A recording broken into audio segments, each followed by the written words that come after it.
In the original timeline, Eraqus tried to sacrifice Ventus to save the universe, which led to a battle against Terra that had terrible consequences.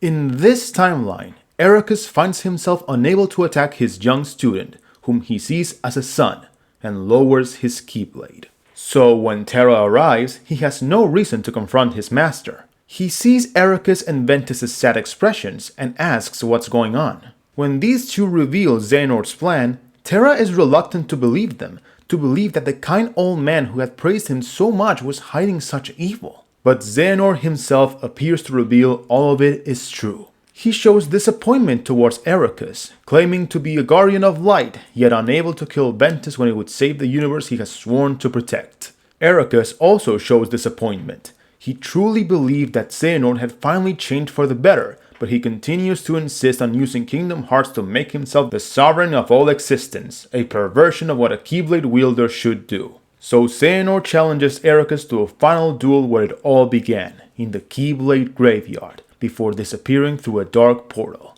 Terra begs Eraqus to let him fight by his side, but he refuses. Terra gets angry, claiming that he is more than capable of fighting and making him proud, but Eraqus calms his anger when he explains that he orders him to stay not because he doesn't trust him, but because someone must protect Ventus. He is the key to Xehanort's plan.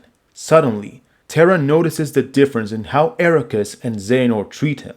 Xehanort told him what he wanted to hear as if to comfort a child, while Eraqus, who confronts him, is treating him as an equal. Terra accepts his role. Eraqus decides to use Land of Departure's mirror to contact Yen-Sid to help him find Aqua, but it's not necessary. Aqua has just saved Mickey and is in the mysterious tower right now. Eraqus explains everything that happened to Aqua, and both masters head to the Keyblade graveyard to confront Xehanort. Kingdom Hearts 2's secret ending and the prelude to the final battle change completely. Eraqus and Aqua face Xehanort and Ventus. The fight does not go in their favor. Eraqus may be more powerful than Ventus, but he lacks Terra's youth and intense fury. While Aqua faces Ventus and his tornado of Keyblades, Eraqus is injured by Xehanort.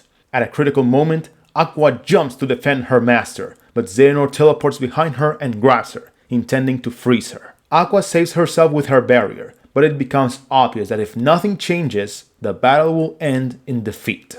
Xehanort smiles and states that whatever happens here will change nothing. He only needs Ventus for his plan to succeed. He says Eraqus and Aqua have been carried away by their desire for conflict and have abandoned what matters most. At the same time, on the other side of the universe, a nervous Terra and Ventus await the return of their family. Suddenly, Terra barely dodges a shot. Braig, once again, appears before him.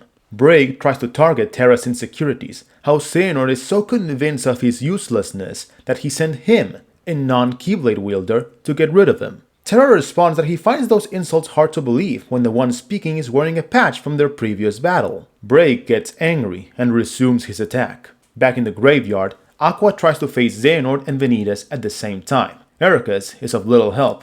While Aqua and Xehanort cross blades, Xehanort tells Ventus to claim what Ventus owes him. Ventus opens a dark portal and disappears.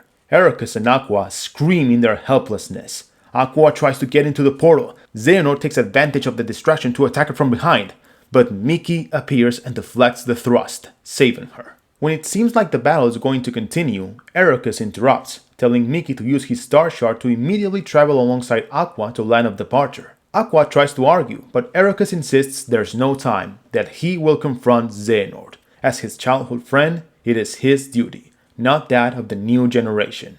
Mickey says he doesn't know how his shard works, but Eraqus says that, clearly, so far, it has taken him where he needed to be, that he should simply let his heart think for him. Aqua and Mickey hold hands. Mickey takes the star shard in the other, while Aqua holds her wayfinder on her chest, thinking of Terra and Ventus.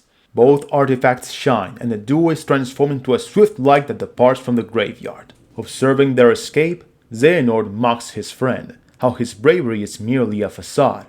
Clearly, he doesn't have the strength needed to survive, let alone defeat him. In Land of Departure, Bray claims that he always forgets the lesson of not messing with Keyblade wielders, but he has fulfilled his mission, buying time. As he leaves, Terra wonders about the meaning of that statement. Ventus shouts his name, but it's too late. Ventus appears and attacks him from behind, leaving him unconscious.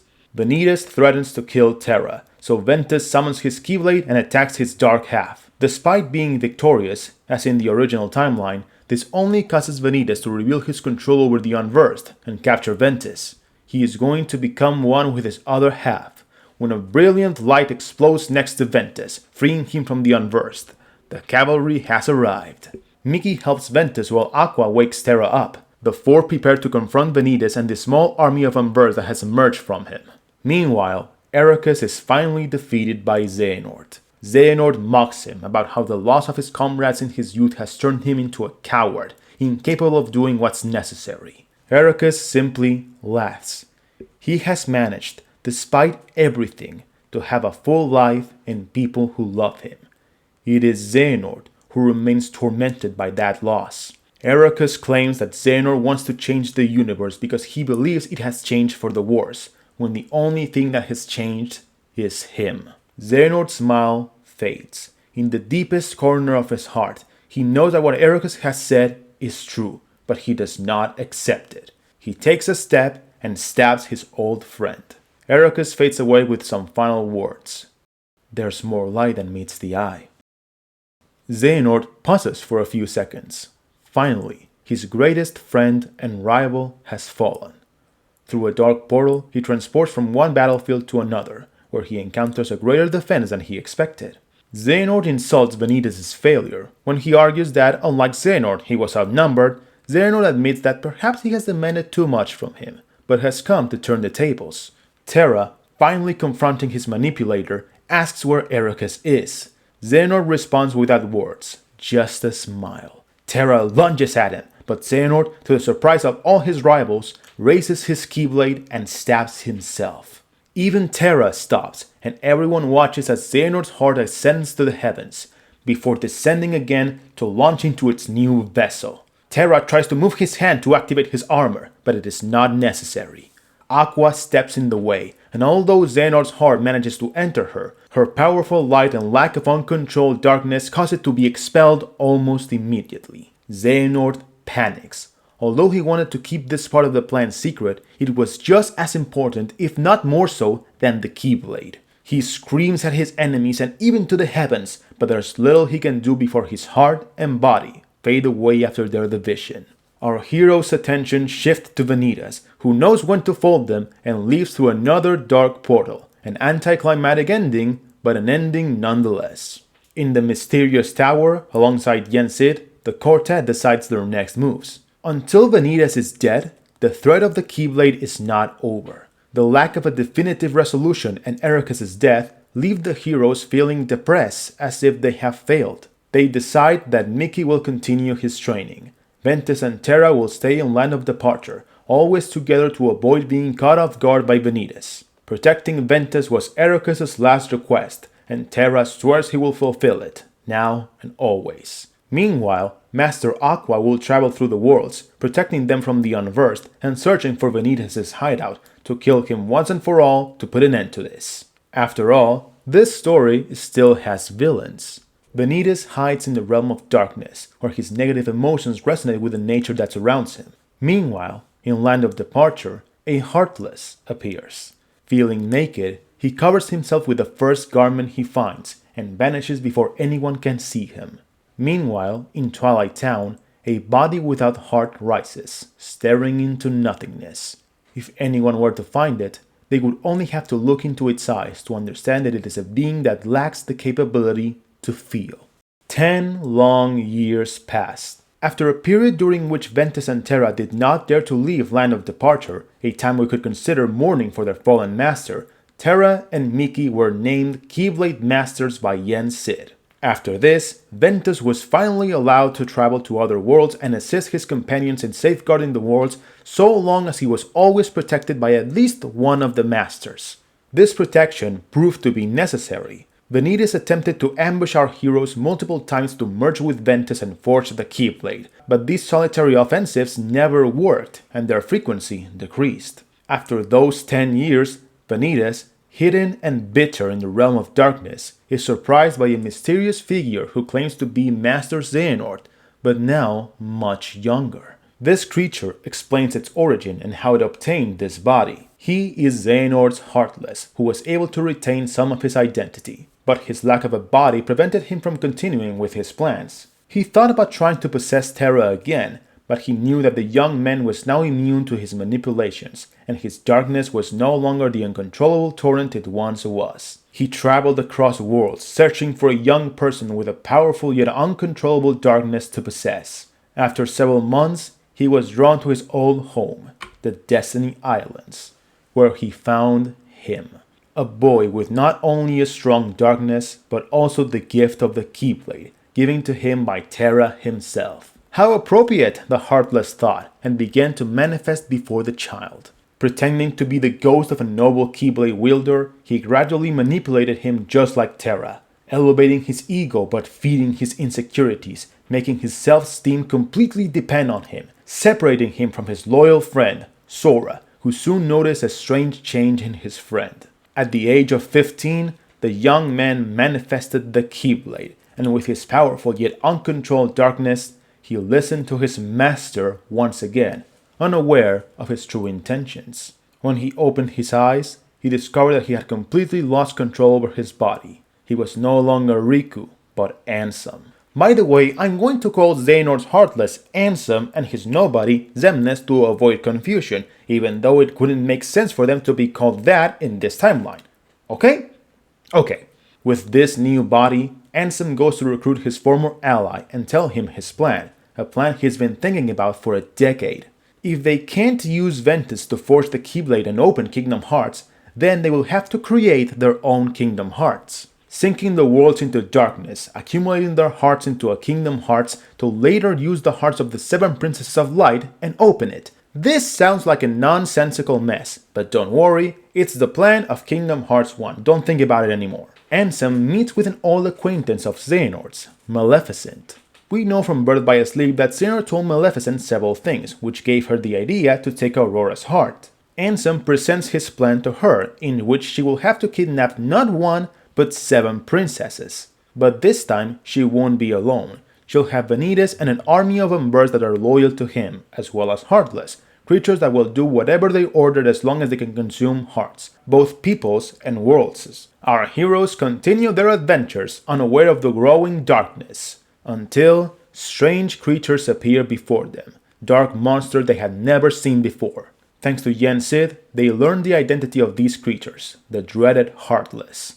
Mickey in particular shows concern as he has noticed that there are fewer and fewer stars in the sky. Yen Sid orders the heroes to investigate these disappearances. They soon discover that several worlds, including some they had visited, have fallen into darkness. This takes them on an adventure similar to Kingdom Hearts 1, where our heroes travel to all the worlds they can, sealing their keyholes so the Heartless cannot corrupt them. The only difference is that they only fight against pure-blooded Heartless. Since Xehanort never existed, he didn't join Ansem the Wise's group, who would stop their experiments when Mickey asks them to in Kingdom Hearts 2's flashback. This change also means that, when the heroes encounter Maleficent and discover the plot to kidnap the princesses after witnessing the disappearances of Alice and Jasmine, the core of darkness and the castle they must conquer is not Hollow Bastion, but the Enchanted Dominion.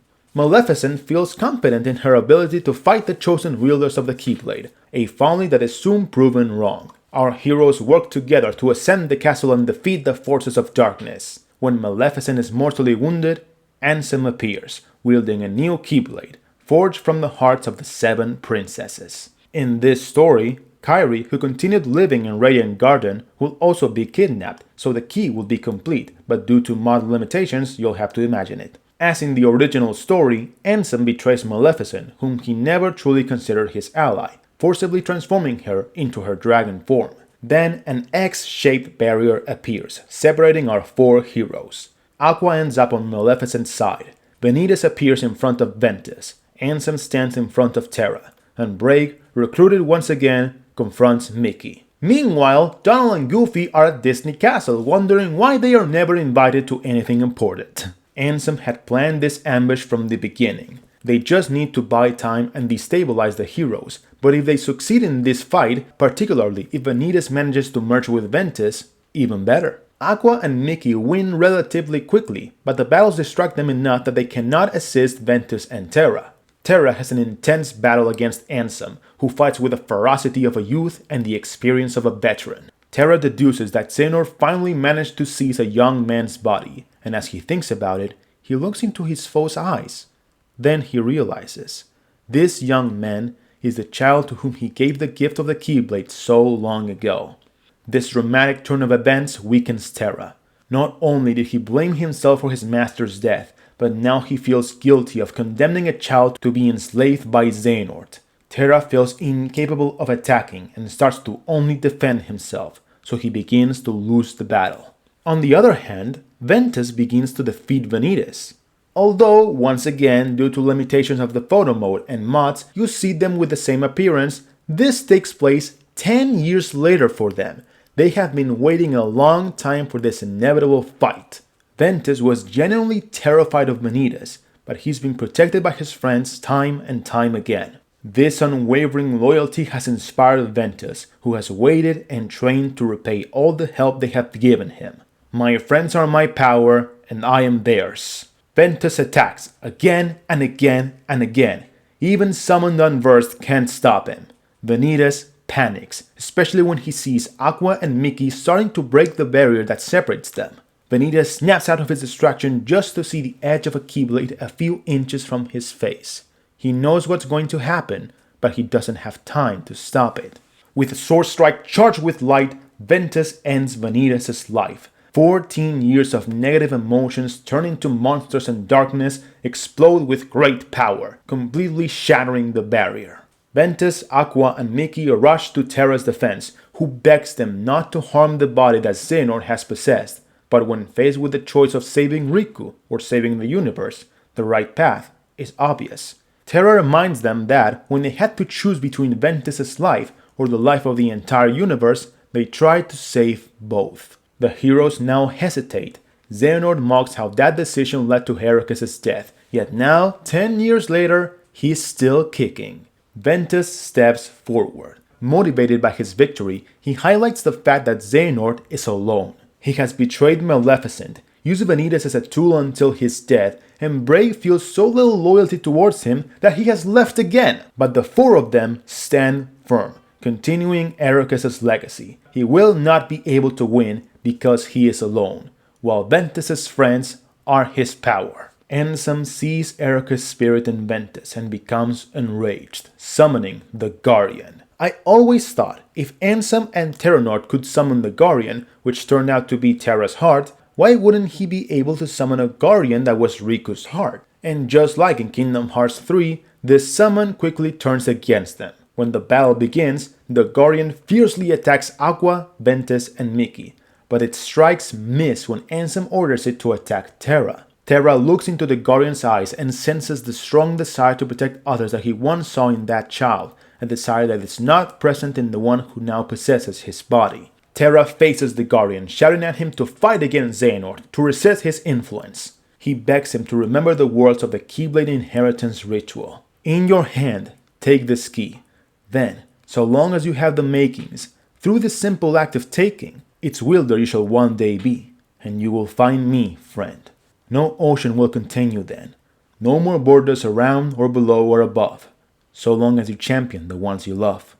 Terra and those words evoke something that resonates within the Guardian, a person he used to want to protect, the one who was always by his side even as he fell into darkness. While battling against Aqua, Ventus, and Mickey, Ansem is caught in the grip of his Guardian. Terra aims his Keyblade at both. Aqua and Mickey, the other masters, realize what he's doing and imitate him. With a triple power of waking, they shoot 3 rays of light that cover the battlefield in a bright flash. When the light dissipates, the real Riku opens his eyes, feeling guilty and grateful in equal measure. Before they can celebrate, Ansem appears in his original form. His heart will soon fade, but he forces himself to remain solid to have the last word. They may have defeated him, but it's too late. They didn't save the princesses in time. The door to Kingdom Hearts is going to open, and a single key is not enough to close it. Without the Keyblade, which they won't be able to summon after killing Ventus, there's no hope for the worlds. Ansem fades away laughing. Xehanort's Heartless no longer exists. The Wayfinder trio and Riku lower their heads, believing that it's all over. But Mickey recites some ancient words he learned during Gen 6 training. The door to darkness, tied by 2 keys. The door to darkness, to seal the light. Mickey asks Riku to summon his Keyblade. He reveals the Kingdom Key. Mickey claims that there must be another in the realm of darkness. Both keys can seal the door to Kingdom Hearts and restore all the fallen worlds. But someone must venture there and stay on the other side. Both Aqua and Mickey volunteer, but Terra says he is the only one who can do it. Xehanort's manipulations made him aware of the darkness within, and he has spent years learning to control it. Ironically, Xehanort has made him the perfect man for this mission. Terra finds Enchanted Dominion's keyhole while Aqua, Ventus, Mickey, and Riku save the princesses, now awake after fulfilling their mission and the destruction of Ansem's Keyblade. Aqua discovers that one of those princesses, Kairi, is the girl she met in Radiant Garden, and that her too has the gift of wielding a Keyblade. After watching them leave, Terra does not seal the Enchanted Dominion's keyhole, but instead allows a Heartless to enter it, consuming the world and himself in darkness. Terra explores the realm of darkness while Aqua, Ventus, and Mickey, guarding Riku, venture into the end of the world to reach both sides of Kingdom Hearts. The heroes reach their goals in time. Terra takes the Kingdom Key D and lifts it to the heavens at the same time that Riku raises the Kingdom Key. 2 powerful beams of light cause the great door to fade away. All the worlds are restored, but Aqua, Ventus, Mickey, and Riku can only think about their friend, who is now trapped on the other side. A familiar sand appears under Riku's feet. As the worlds are being restored, everyone's being summoned back to their homeworlds, but Aqua and Ventus step back. They are going to continue along the path that Kingdom Hearts has left behind to search for Terra, so these loyal friends part ways. While Aqua and Ventus dive into the realm of darkness, Mickey trains the new generation of Keyblade wielders, Riku and Kairi. They think about where they will train, the mysterious tower, perhaps land of departure, although Mickey doesn't feel comfortable taking his friend's world as his own. Riku says that they should stay on the peaceful Destiny Islands. Part of the reason he allowed Ansem to manipulate him was his desire to leave that world. His first step to redeem the mistake that almost caused the destruction of the universe is to self-exile in the islands. But there is another reason why Riku wants to be on the islands. He wants to talk to his best friend, the one who tried to save him from Ansem's manipulations, the one he ignored and rejected. Riku begs for Sora's forgiveness, who accepts him immediately, albeit somewhat distracted by falling in love at first sight with the girl who has come with him. While Mickey trains Riku and Kairi, Terra fights alone in the realm of darkness. One day, his Wayfinder shines and guides his heart to follow a specific path. Guided by the amulet's light, Terra is surprised to find Aqua and Ventus, whose Wayfinders shone with identical intensity. The joy of reuniting lasts only a moment as they realize that, in their eagerness to find Terra, they hadn't thought about how to get out. But now that they are together again and the threat of Xehanort and Vanitas has ended, they know that everything will be fine. After a year of walking and fighting, the group arrives at a beach. The end of the road. You can no longer move forward. Terra takes his Wayfinder, thinking about how it brought him to his friends, and lets the waves carry it away. Sometime later, while Riku rests with his now 2 best friends, the Wayfinder touches his feet. Riku recognizes it and panics. Terra needs him, but he can't reach him. Sora grabs him by the shoulders and tells him that he is no longer the same foolish and arrogant boy he used to be. He encourages him to not think and follow his heart, just like he always does, and everything will be fine. Riku laughs. Not so long ago, he would have mocked Sora for those words, but now they reassure him. Riku feels a tingling in the palm of his hand. He summons the Kingdom Key, and listening to his heart, raises it toward the horizon. On the other side, the Kingdom Key D appears in Terra's hands, who instinctively does the same. Both keys shine on both sides of the universe, and a door to the light appears in the realm of darkness. The 3 old friends walk in. The 3 new friends eagerly wait for something to happen, and they are surprised when 3 meteors of light crash into the waters. Those meteors turn out to be Terra, Aqua, and Ventus, who celebrate their escape alongside the new generation. For a short time, it seems that everything will be fine, but the Heartless, though in very small numbers, continue to attack the worlds. Perhaps the near opening of the door to Kingdom Hearts caused many of these creatures to escape to the Realm of Light. Terra, Aqua, Ventus, Riku, and Kairi live happy adventures, but Yen Sid is not so pleased. He notices something in the stars, a disturbance in the balance of the cycle of life and death. After much meditation, Yen Sid opens his eyes. Is it possible? He calls the heroes and tells them how those Heartless might be mobilized by something, and he thinks he knows who that something is. When someone becomes a Heartless, if they had a strong will, the body they leave behind becomes a nobody. Each Heartless that our heroes have killed might have been part of a mysterious plan by Xehanort's nobody. This nobody, whom we will call Xemnas to avoid confusion, realizes that something is wrong when the Keyblade wielders stop killing Heartless. It was natural that they would eventually notice his presence. After all, his artificial Kingdom Hearts is almost complete, shining proudly at the highest point of the world that never was. Xemnas sends his Organization 5 to antagonize the heroes and endanger innocents. Yes, Organization 5, because in this universe, once again, Xehanort did not get involved with Ansem the Wise and his students. So from number 2, Break, to number 8, Lee did not join Xemnas. Our heroes are forced to kill Heartless to protect the worlds, as the members of Organization 5 make their presence known and command the Heartless to cause trouble. It seems that Xemnas' victory is inevitable, but Yen Sid, with all his knowledge, knows that the Nobodies are born in Twilight Town, a place connected to the realm of in-between. This time, Terra and Riku team up to use their dark powers, having studied and learned to control them so that no one can manipulate them ever again. After a few failed attempts, one of their portals takes them to a strange city, but they know they've succeeded when they see a large, heart-shaped moon in the sky. Terra, Aqua, Ventus, Mickey, Riku, and Kairi face Organization 5 alongside Donald and Goofy, who until now hadn't been invited because they don't have Keyblades. But since Xemnas has recruited people, why shouldn't Mickey do the same? The heroes are superior, both in power and numbers. Marluxia is the one who puts up the biggest fight, particularly against Ventus, with whom he feels a strange connection, but they all eventually fall. Xemnas, seeing how his decade of plans is about to go to waste, absorbs Kingdom Hearts, but even this is not enough. Even becoming more powerful than our heroes means nothing. They are together and he is alone, without friends and without power. Our heroes return victorious without any losses, so Yen Sid decides to wait before telling them that when a Heartless and a Nobody are defeated, the original being comes back to life. He'll let them enjoy the peace a little longer. When the original Xehanort is regenerated, his first instinct is to smile. 3 defeats later, they still haven't managed to exterminate him. But this joy is short-lived. Vanitas no longer exists, so the Keyblade cannot be forged, and upon regaining a body and a heart, his age becomes a disadvantage once again. He needs a new plan.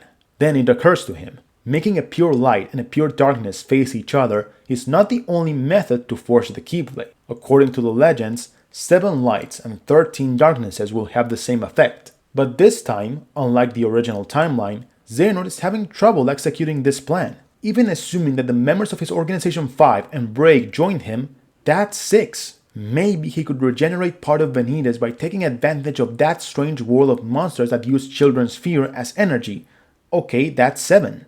Maleficent is a witch, maybe she survived, but would she join him? Probably not, he betrayed her in quite a brutal way. In the original timeline, Xehanort was able to summon so many Seekers of Darkness thanks to combining his ability to travel through time as a heart and Vexen's replicas, but once again, without Xehanort, he didn't become Xehanort's apprentice, he didn't corrupt the other apprentices, he didn't turn them into nobodies, etc. The replicas do not exist in this timeline. So Xehanort has to manage on his own, alone. Once again, having used others as tools instead of forging friendships complicates his efforts. After some time trying to recruit others and form a plan, what Xehanort feared the most happens. Trying to possess Terra was to halt the slow but relentless advance of time, and he failed. Due to natural old age, Xehanort's heart stops beating. As he closes his eyes, he hears a voice. There's more light than meets the eye, as I told you. Eraqus is before him. Xehanort, defeated, tries to dignify his fall by insulting his rival, sarcastically asking him if this means he has forgiven him despite what he has done. Eraqus surprises him by responding, no. Xehanort has put the entire universe in danger, and worse, he has threatened and attacked his students, whom he loves like his own children. But once they were friends, and he is not going to abandon his friend when he needs him most. Eraqus helps Xehanort stand up, and, honoring who he used to be, accompanies him in his first steps to the next world.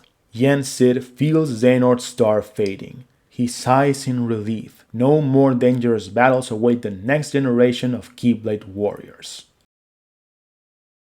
Bray, or rather Luciu, retrieves his Keyblade. He also sighs, but he does it out of exasperation. He believed that Xehanort would bring the second Keyblade War, and his long mission would come to an end. But he failed. The return of the Foretellers and the Master of Masters will have to wait longer. And with this, another What If ends. I had a lot of fun doing it. I almost didn't because the Roxas What If was a complete failure, but those few who saw it really enjoyed it and asked for more. So here you go, and I hope I get to do more. Till next time.